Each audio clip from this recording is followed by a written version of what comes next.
خپلو ملګرو په قومي وطن پارټۍ کې شمولیت کوي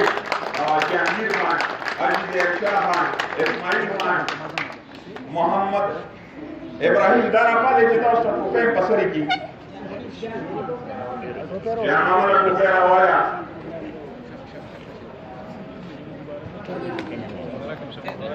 محمد اختیار خان، عباس خان،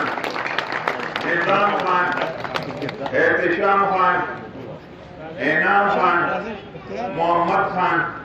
یوسف شاہ، اکبر شاہ، طاہر شاہ، قیوم خان، عباس خان، شیر محمد، سراج خان، جواد خان، خادم شاہ، حسین شاہ، سید اللہ خان، پرویز خان، عطا الرحمان، اکبر جلیل، کامران، فواد خان، ساجد خان، کبیر خان، امان اللہ، دلاور خان، عزیز خان، اشفاق خان، جمال خان، خالد خان، جہاندیب خان، علی حیدر، تاج محمد، جعفر خان او امید گل او نور ملګري دا داسې کور دی چې انشاءالله نور ملګري به ډېر زیات دي. نو دا د پریس کانفرنس کې دونه هجوم دی نو اسرائیل ته زه دا وایم چې انشاءالله یو جلسه به کې او داسې جلسه به ته کې چې هغه به د هغې به نوم انشاءالله او پر ټولې صوبه کې به د هغې ذکر کېږي چې اسرائیل جلسه کړې ده او انشاءالله هغه جلسه به بیا موږ په طریقه به کوو. زه هغه ملګري چې چا ټوپۍ په سر کړئ هغوی ته زه مبارکباد ورکوم او ډېر موږ به خوشحال یو او د دې خپلې علاقې په دې اتفاق او اتحاد چې دا واپس موږ برابرو او انشاءالله موږ تاسو ته دا یقین دهاني درکوو چې زمونږ د لیډرشپ نه زمونږ نه به انشاءالله موږ کوتاهي په خپل دغه کې سوچ کې نه کړې ده او نه به کوو او تاسو به هم چې دی نو دې ته تقویت ورکوئ او په یو لار به انشاءالله روانېږو او دا کوم یو چې زمونږ بل چا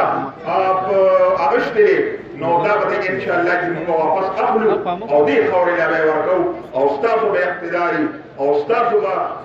منشا وي او ستاسو به په دې دغه کې لاس وي او زموږ ډېر ښه مشران دي ډېر زیات قابل احترامه دي او موږ به دا کوشش کوو چې هر څنګه چې هغې موږ دې ته مجبوره کړو چې زمونږ د دې مشرۍ نه زمونږ نه هغوی لاسوانې دي نو انشاءالله چې موږ به مخ پر وړاندې وځو. اوس زه اسرائیل ته درخواست کوم چې تاسو سره یو څو خبرې دي. اسرائیل د ټولو نه خو اول په سټیج باندې ناست زموږ ډېر عزتمن مشر صوبایي چیرمین سکندر خان او د هغه سره راغلي د ضلعې تنظیم زموږ د یونین کونسل زما د کلي زما رشته دار زما همزولي مشران د ټولو شکریا ادا کوم چې تاسو خپل قیمتي وخت موږ له راکړو. موږ زه نن د خپلو وروڼو د خپل خاندان د خپلو رشته دارو د ټولو د عوامي نیشنل پارټۍ نه د مستعفي کېدو او په قومي وطن پارټۍ کې د شاملېدو اعلان کوم.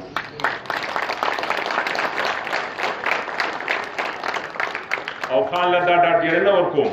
چې انشاءالله که چېرې دا سلسله به همدغسې جاري وي انشاءالله که چېرې ډېر ژر به کوم ملګري چې د قومي وطن پارټۍ نه تللي وو ډېر هغه ملګري داسې دي چې هغوی نن ستومانه دي موږ مخکې رالو هغوی به وروسته راځي انشاءالله که خیر زموږ کوشش به همدغسې جاري وي. وخت ډېر کم دی زه ستاسو د مشر مخکې رکاوټ جوړول نه غواړم او انشاءالله که خیر بیا به څنګه چې امین باچا وویل یو غټ پروګرام به کوو خامخا به کوم که خیر زموږ اراده وه